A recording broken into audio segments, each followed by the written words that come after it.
Chapter 5, Plans Are Hatched. When Mr. Morales went into the kitchen to get a glass of water, I carefully opened the lock that doesn't lock and slipped out of my cage. I leaped over to the chair, then scampered down to the floor and hid in the corner behind the long curtains. Mr. Morales returned and sat down again. The children were still thumping and bumping and were now screaming and screeching as well. "Say, Humphrey, maybe you need some water too," he said and leaned toward my cage. Mr. Morales gasped when he saw that it was empty. "Humphrey, where did you go?" "Oh, I should have known you'd escape. I'd run away from those kids if I could too. But do me a favor, Humphrey, please come out." In a panic, he darted around the room. "The kids in room 26 will hate me if I lose you," he said. I felt sorry for Mr. Morales, so I scratched around a little. "There you are," he said, bending down to look at me. "Now let's get you back into your cage." Not quite yet, I thought. He reached down to pick me up and I scampered forward, just a few inches past his hand. "Don't do this to me, Humphrey," he said. "Cooperate." But I wasn't doing anything to him. I was doing something for him.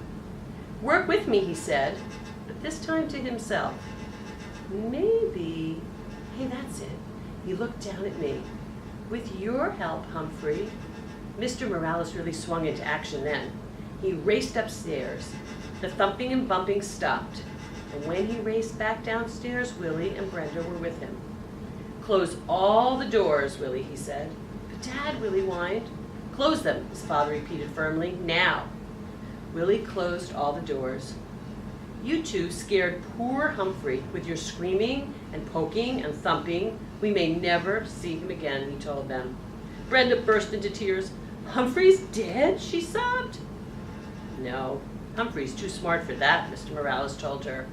"But he will run away if you two aren't nice to him."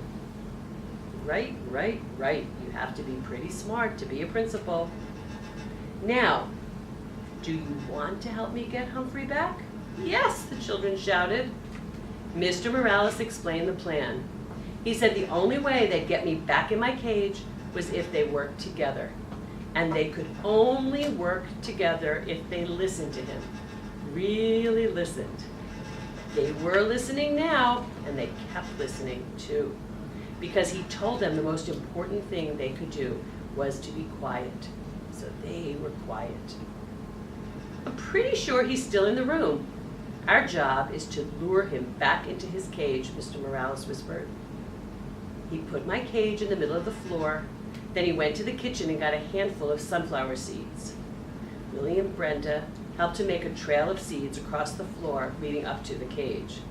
"Good," said Mr. Morales.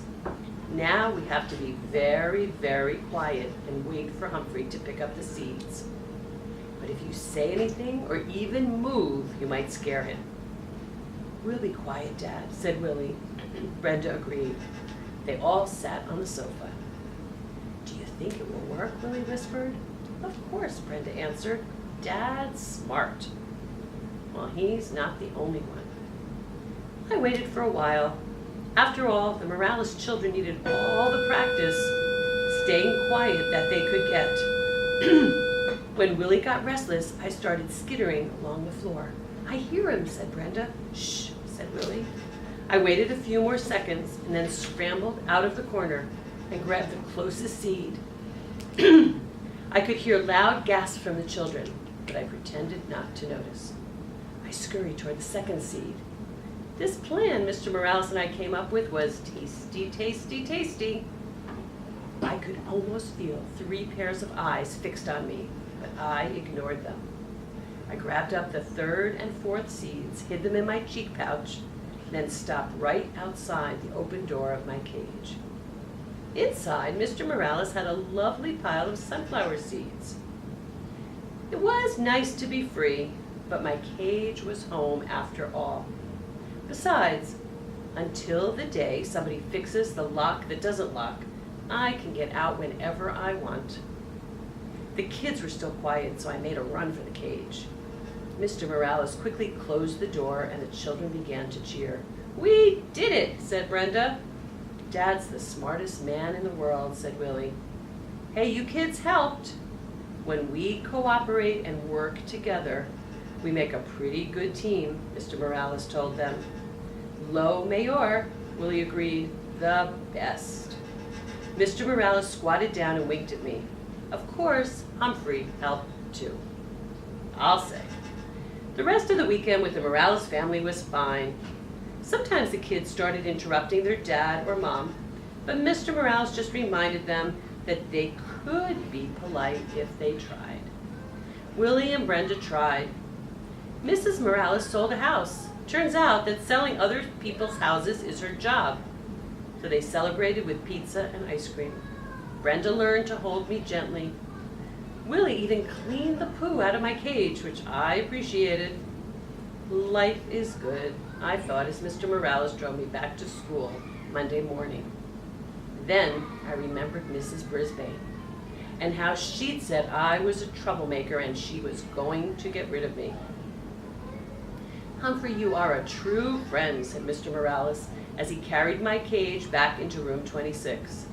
I will never forget what you did for me. As soon as class started on Monday, Heidi's mom came into the classroom and explained to everyone about taking me home on weekends. How many of you would be interested? Mrs. Hooper asked. Every single hand in the classroom was raised. Every hand except one, Mrs. Brisbane's. Still, it was a pretty good week. I got a 90% on the vocabulary test. I'll bet Saya got 100%, but she still didn't raise her hand, even though she promised. And Aldo talked more and more every night. On Tuesday night, he leaned in close and asked, Humphrey, don't you ever wish you had a girlfriend? Like most hamsters, I'm pretty much of a loner, so I really hadn't thought about it before. Not sure, I squeaked. I would like one, said Aldo, a real nice girlfriend. I felt so sorry for Aldo. I squeaked extra loud when he performed his room balancing act for me. I was still thinking about him on Wednesday. After everyone had left, while there was still light coming in the window, I meandered outside the cage to help myself to any mealworms that Heidi might have left behind when she fed me earlier in the day. The table was covered with newspapers, and while I nibbled, I browsed the news. All of life was there on the pages of the newspaper. Births and deaths, lost pets, sad, sad, sad. Funny jokes, good news, and bad news. Then there were the ads. My, there were so many stores, not just Petorama, but Shoes-orama and Food-orama and Books Galore and Wild World of Tools. And there were other ads too. One in particular caught my eye that afternoon, and it read, Work nights? Lonely? Want to meet others who work nights? The Moonlighters Club.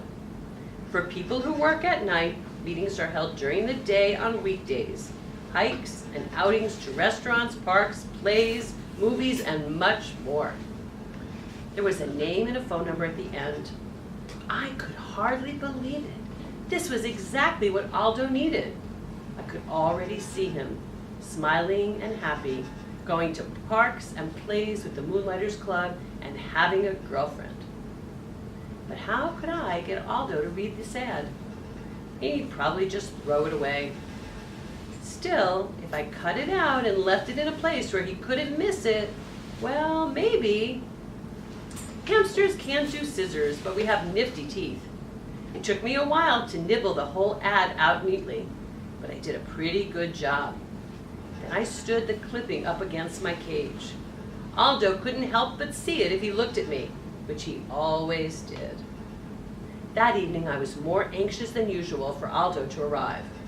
When he turned on the lights, I squeaked, "Hello," right away.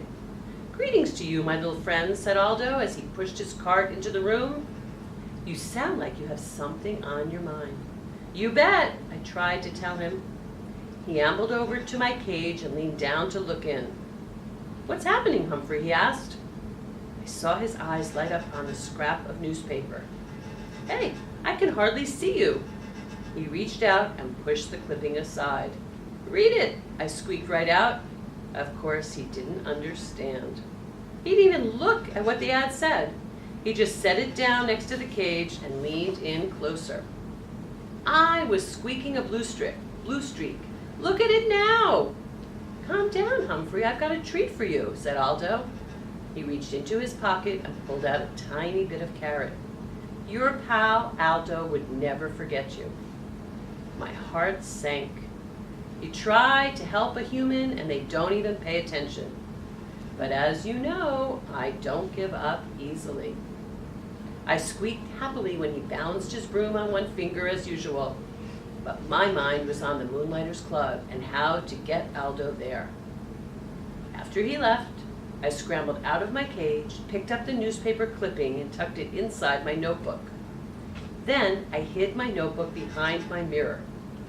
If I didn't, somebody mean, like Mrs. Brisbane, might throw it away. I was still wondering what to do with it the next day when Mrs. Brisbane rolled in a cart with a big machine on it. This is an overhead projector, she told the class. I'm going to use it for some map work. When Mrs. Brisbane turned the machine on, a bright light was projected onto the wall. Then she placed a paper map on the glass and suddenly the map showed up really big on the wall. She could write on it and draw on it and you could see everything she wrote. A machine like this could come in very handy, I thought. So when Mrs. Brisbane turned the machine off and sent my classmates off to lunch, I thought about that machine. When AJ cleaned my cage and changed my water and bedding, I thought about that machine. I thought about it so hard, I suddenly came up with a really, really, really good plan. But it would be difficult to carry out and dangerous as well. Tip 5. If a hamster manages to escape his cage, you can sometimes lure him back with a trail of sunflower seeds.